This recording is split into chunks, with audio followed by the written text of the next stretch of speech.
you would, turn with me in Philippians chapter 4 today.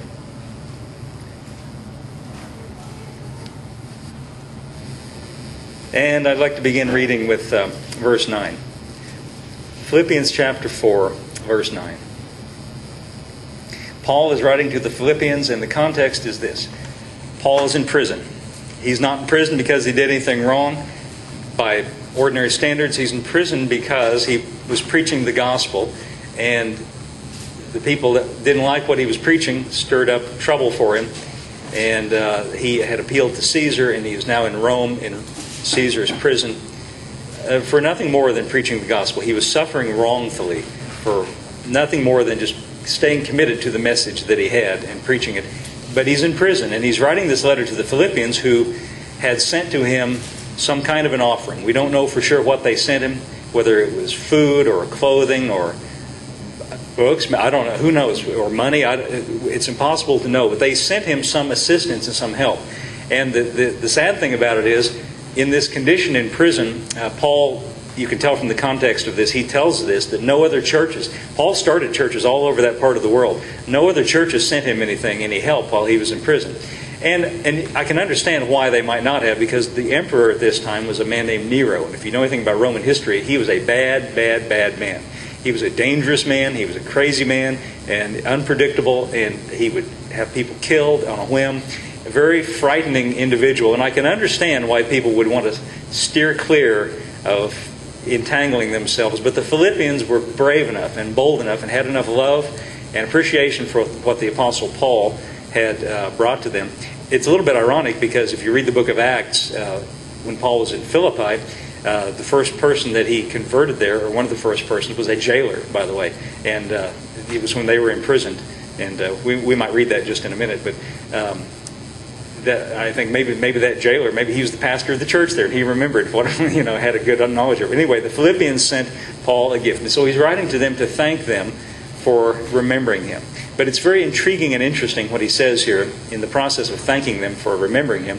Verse 9 says this: "Those things which you have both learned," and this is an important word, so file that away in your mind, "both learned and received and heard in me and seen in me, do."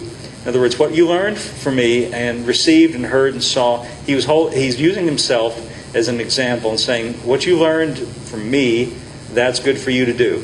"And the God of peace shall be with you."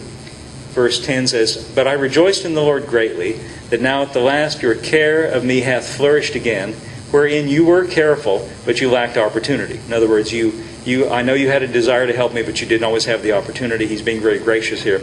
Verse 11. I think he begins to say this so that to relieve their mind of the worry that unless they're able to help him, he's going to be in trouble. And listen to what he says in verse 11. "Not that I speak in respect of want, for I have learned." Now back in verse 9 he said, "Whatever you learned from me, that's a good thing for you to do." And he's beginning to say, "I, Paul, have learned something."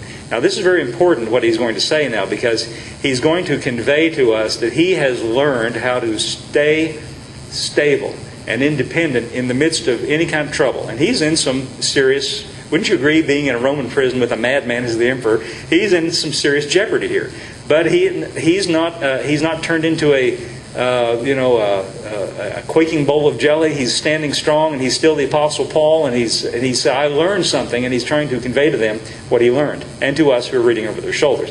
"I have learned in whatsoever state I am, therewith to be content." Now in the King James translation, that's a little bit misleading. If you look it up, and I have studied it in different translations, it's the word content there in, let me see, excuse me, I have to look at my, I wrote some notes in my margin here, and I evidently could read them when I wrote them, but now I needed some help. Independent or self-sufficient is what the Wuest translation says. Wuest is a good translation because they are Greek scholars who try to bring out the various fine shades of meaning. And the Wuest translation said, "I have learned in whatsoever state I am therewith to be independent and self-sufficient." In other words, to say it this way, I have learned in whatever condition I'm in, I'm not ruled by my condition. I'm not controlled or dictated to by, and this is pretty strong because he's in a pretty serious condition. He says, "I have learned," Philippians, "not to be ruled by the condition that I'm in." Verse 12 goes on to say, "I know both how to be abased," which is what he's being right now, brought low, "and I know how to abound." Everywhere and in all things I am instructed both to be full and to be hungry, both to abound and to suffer need.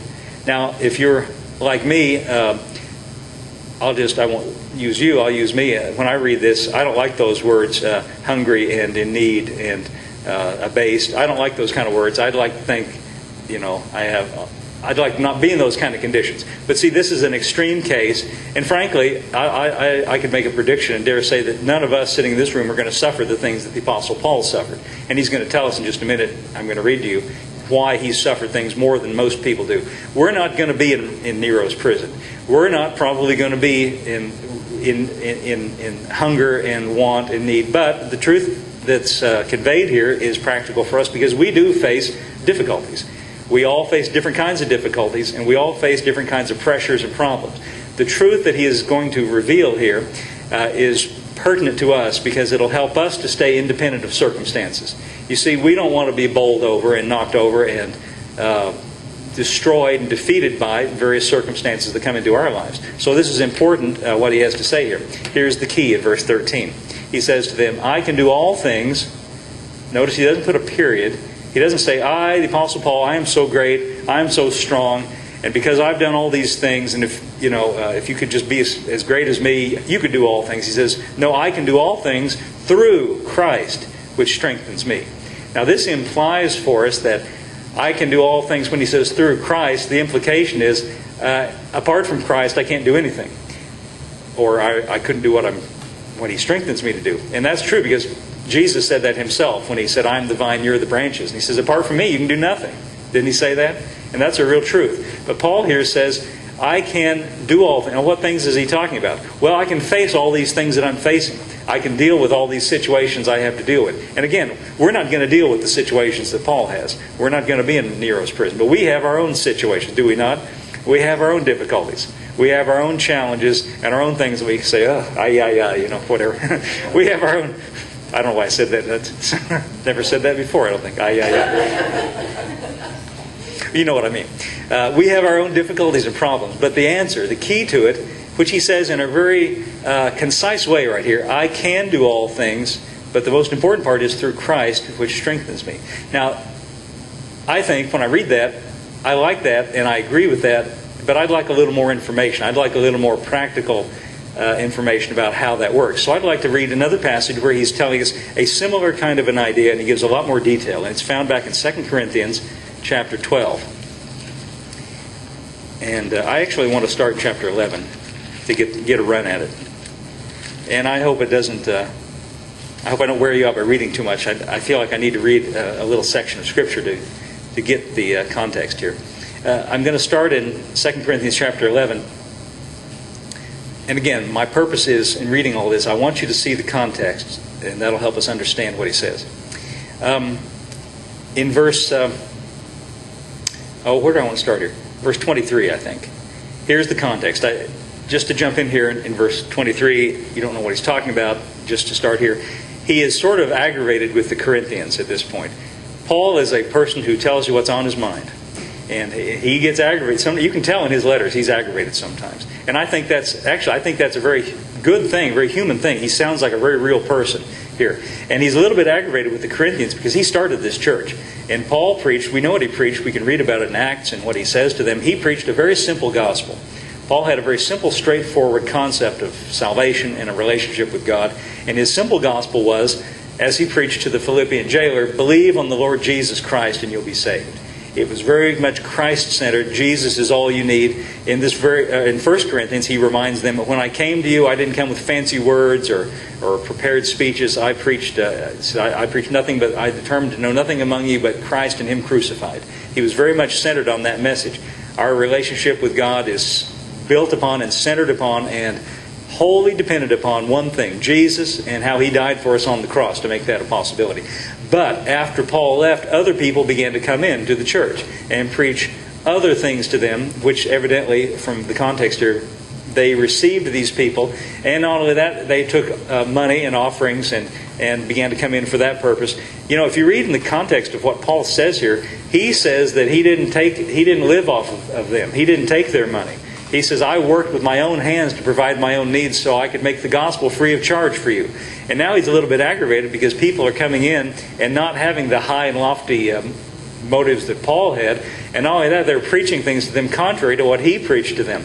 That, well, you need to do this, and you need to do that, and you need to do some other things, and who knows, add to it, not just Jesus. Jesus is not enough. There's a lot of other things you need to do.